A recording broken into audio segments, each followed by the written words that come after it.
What is the most heartbreaking thing your child has told you?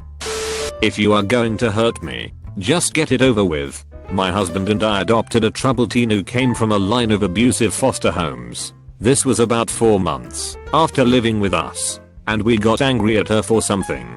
I don't remember what. Hurt did not mean a slap. It meant jock, punch, or something much worse. It'd been a long few years, but she doesn't fear her own parents anymore. So, this kid wasn't actually mine biologically or anything, but I work in a state-run children's home for abused and/or neglected kids. I, along with the rest of the staff, feed and clothe and house these kids, often for years at a time, until they either age out, turn 18, though we are currently working on being able to offer extended services up to age 21 for those who aren't ready or have extenuating conditions that require more help to function, or are able to return to their families, or are successfully adopted. In the event that returning to their families is not feasible. So I've heard a lot of dark shit over the years. We have kids who've been raped, beaten, given drugs, FARs, mental disorders, emotional disorders, or mixtures of all the above. The one I really remember the most though was this one little boy. He was really articulate and a very smart kid. Good at school, when he wanted to be, fun to be around, well read, for his age, etc. Just so happens his birth parents were abusive and didn't really want to have a kid, so they acted like they didn't have one, and eventually I guess they got their wish. Well, for a long time he was seeing this family that had 2 daughters of their own that were interested in adopting. For those that don't know, this process can take a very long time. So for over a year he'd been seeing this family slowly being integrated into each other's lives. He got real excited about it and would often brag about his sisters, even though the adoption was not official yet. He'd always tell me it was going to happen soon, and I'd do my best to be supportive, but also try to remind him to be realistic about how fast these things go, or the possibility of things changing.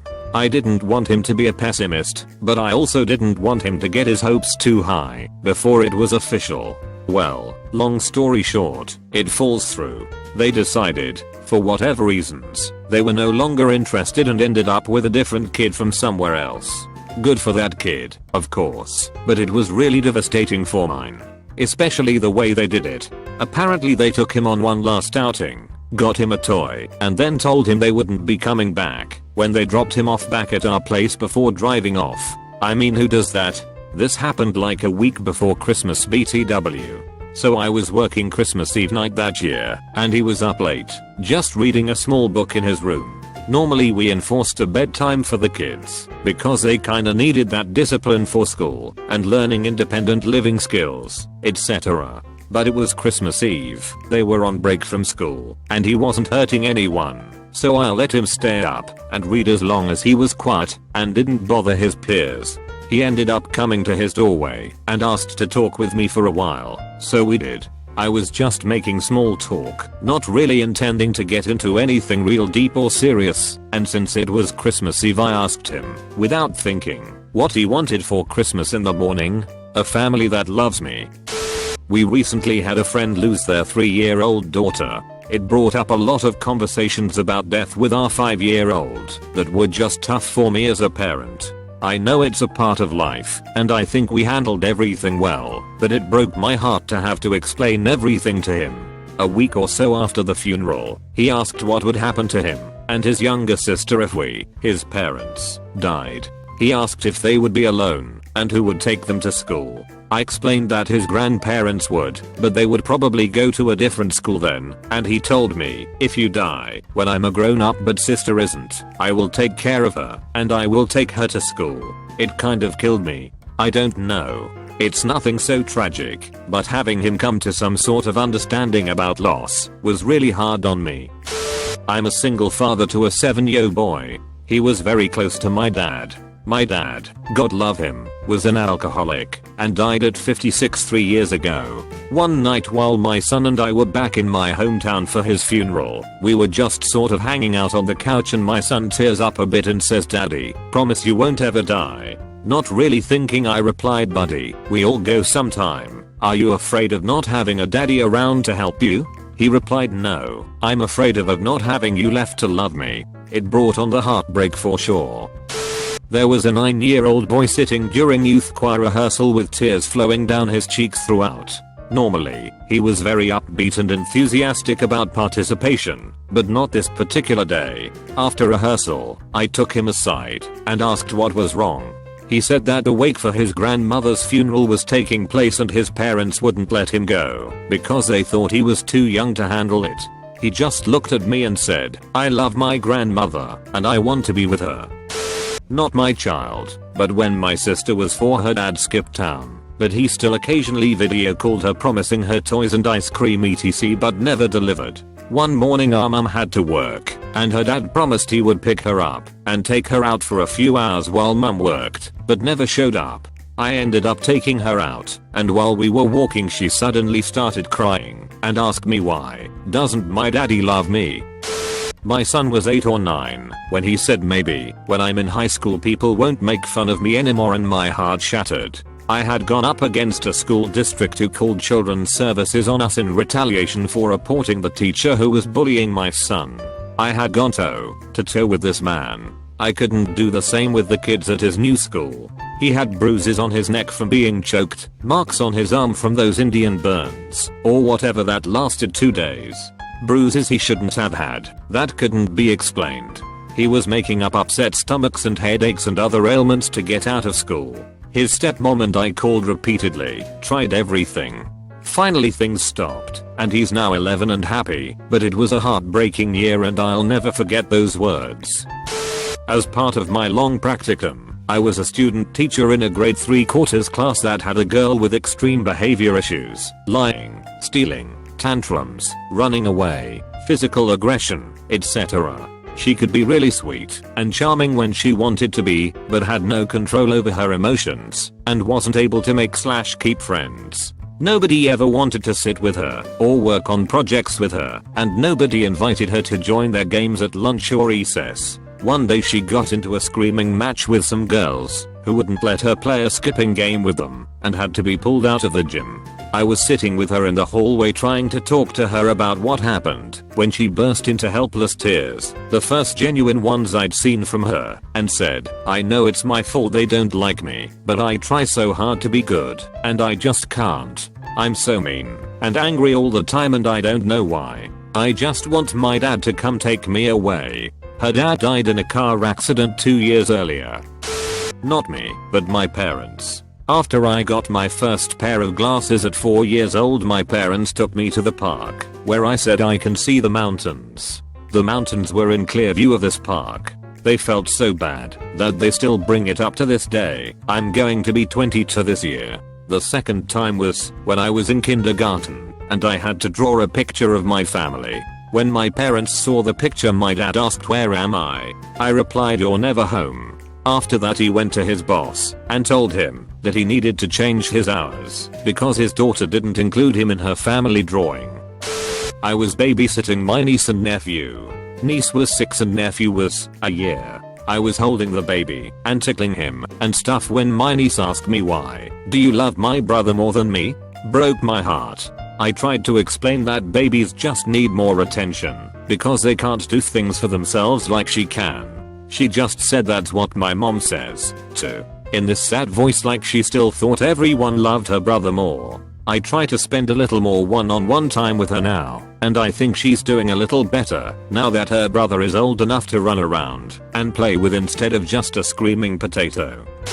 This past school year, having my 11-year-old cousin, mind you he is on the spectrum, but high functioning, and one of the sweetest, most tender-hearted kids I've ever known, come home from school and say, "I don't want to be here anymore." Apostrophe. He's been bullied by his friends. I don't mean typical kids being general jerks. These kids would hit on him, choke him, call him retarded, and encouraged him to kill himself. I've been in his shoes, and it shattered my heart to know he'd felt this way. So, I told him, "Buddy, I promise it'll get better. I'll take care of it." Long story short, my grandmother and I went to the school board with all of the evidence that these kids had been abusive to him, as well as the teachers and administrative staff neglecting the ongoing scenario.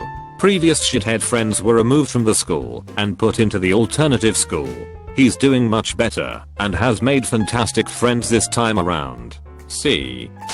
My mom is chillin' right next to me, so I asked her. And her response was, when I told her I was molested and raped for 2 years by a former neighbor, she said she felt like she failed as a parent because she said she should have seen the signs. My poor mom, who's still married and living with my dad, was the only one who stuck by my side through it and went to every court date and crime victim counseling meeting with me. Not my dad, not my brother, no one. My mom is a true hero, but sometimes I think she needs therapy because she's just as damaged as me from it. My 10-year-old sister, I try very hard. I don't miss many classes, and I do my homework by myself, but I only get Cs and Bs. Aubrey misses so many, but she always gets As. It makes me tired. My mother and I know Aubrey's mother from work. She's a teacher who has joked with us about how she does her daughter's homework assignments. And Aubrey hasn't been to school more than 3 days in a week or year because she wasn't feeling it today. It makes me sad that my sister is losing her enthusiasm for learning. She's the sort of kid who finds odd obsessions. Right now it's Helen Keller and Jane Goodall, and she researches them and reads about them near constantly because she can't compete with 40-year-old university-educated helicopter mothers. And her teacher should know enough to see the work in school and the work from home just doesn't match up.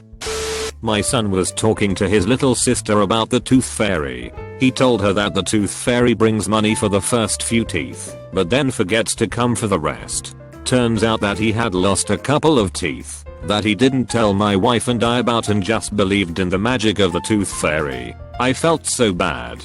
He got a letter in the mail a few days later from the tooth fairy with the $20 in it that apologized to him. She had broken a wing and couldn't get his teeth until a little while later. My son was 5 at the time. There was something on CNN about a large group of Kurds being murdered. He turned to me and said, why do they have to kill the kids? They don't have to do that, do they? Ugh, gets me every time I think of it. All I could say is not to worry, that he is safe here and mommy and daddy would protect him. This isn't my story, but one about my friend that cracks me up every time. When she was about 4 and her sister was 7, Sailor Moon was all the rage. They were playing around one day and their apartment was up a story. Her sister said something to the effect of, I bet you can't jump off this ledge because you're not really Sailor Moon. Of course, in my friend's brilliant and solid 4-year-old logic, she decided to jump off the ledge because being accused of not being Sailor Moon was a damn crime.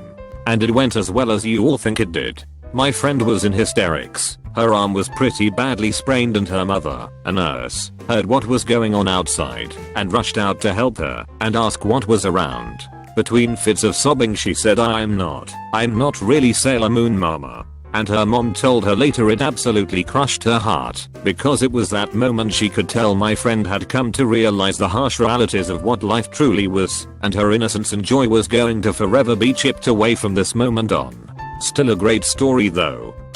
Oh man, my mom told me the worst thing ever was when she took my brother to the doctor. They had to give him a spinal tap because he was getting bruises really easily, so they wanted to test for leukemia. It was negative as fine, but when they held him down and put the huge needle in, he screamed and looked mom in the eye crying that he was sorry and he'll be good and be a good boy forever and ever. Broke her heart, and she had to tell him over and over that he was already a good boy and he did nothing wrong. From then on out she was so traumatized she swore she would pay whatever money and time it consumed to put us under for any kind of painful procedures, and we would get to go to the toy store wherever we had to go get vaccinations. It worked because even if we didn't like the needle, we knew after it we would get a toy. That, and about 2 years later, when I busted my head open on the corner of a fireplace, I needed stitches and she shelled out a lot of cash just so they would give me anesthesia so I wouldn't feel or remember anything. Brother doesn't remember any of that spinal tap at all now, but boy it messed mom up good. Not my child, but something my 5-year-old niece once said. She was staying with us, me, and my parents, at the time, since her mother was yet again in jail. She walks up to my mom, tugs on her shirt, and says, Gamma, are you going to leave me too? I tend to be unmoved by things most of the time, but that fucking destroyed me. Everyone else in the room We went through an equally turbulent childhood, my sister and I, so she knew exactly what she was doing to this innocent child and didn't care. I would like to say it all turned out alright, but life isn't like the movies. She, and her siblings were eventually taken by the state and adopted out. When my son was 11, he went out trick or treating with his friends. He had been getting bullied on his school bus by some high school kids, to the point where I had to switch his bus completely. Well, apparently he and one friend ran ahead of the parent chaperoning, as it was the end of the night and they wanted to hit a few extra houses before heading home. They were THRN spotted by the bullies. He said the girl in the group said, "Hey look, it's the kid everyone hates," and they surrounded him. They took his bag of candy, dumped it on the ground, and proceeded to stomp it into an unsalvageable mess while laughing at him. The look of utter defeat and his sobs when he got home and told me about it broke my heart that night. My husband wanted to go find them and kick their asses.